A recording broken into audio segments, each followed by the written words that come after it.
Welcome to Quick Bite, your fast and friendly Florida insurance. Hello. My name is Rashonda, agency owner of the Isom Insurance Group here in Florida. Today's Quick Bite session for Tuesday, August 19th, 2025, we are diving into a topic that's serious but often misunderstood. And that is the difference between a terrorism and non-terrorism coverage under a Commercial General Liability or CGL policy.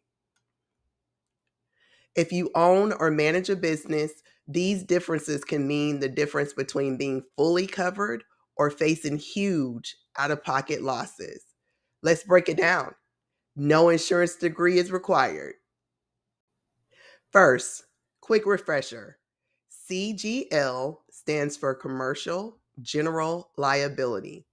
This is the insurance that helps protect your business if you're legally responsible for things like bodily injury to someone who's not your employee, damage to someone else's property, personal and advertising injury like slander or copyright infringement.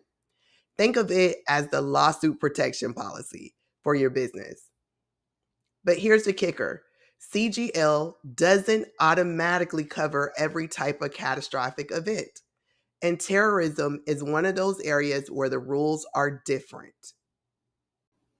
In the US, terrorism coverage has its own rules because of the Terrorism Risk Insurance Act, or TRIA, passed after 9/11.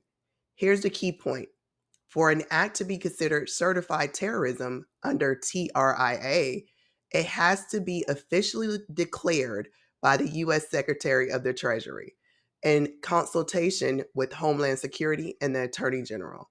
If it is certified, your standard CGL policy might not automatically cover it unless you're opted in for terrorism coverage. That's usually offered as an add-on endorsement for an extra premium. Without it, your CGL might exclude it entirely, meaning no payout. Now, compare that with non-terrorism coverage, which basically the everyday risk your CGL was built for. This includes accidents, negligence, or property damage caused by your operations. For example, if a customer slips on a wet floor in your store, that's covered under your regular CGL. If a contractor accidentally damages a neighboring building, also CGL. The difference is these don't need federal certification or special definitions to trigger coverage.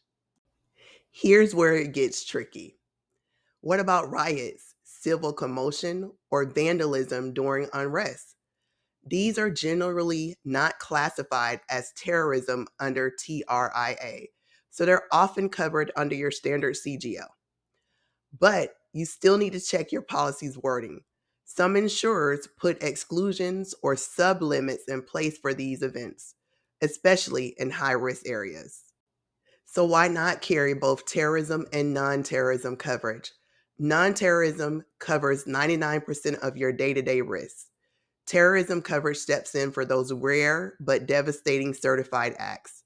Without terrorism coverage, even if the event is politically motivated and out of your control, your claim could be denied and the costs, potentially in the millions, to include legal fees, medical bills, rebuilding costs. You need to know where you stand before something happens. So here are some tips. Check your policy for terrorism exclusions.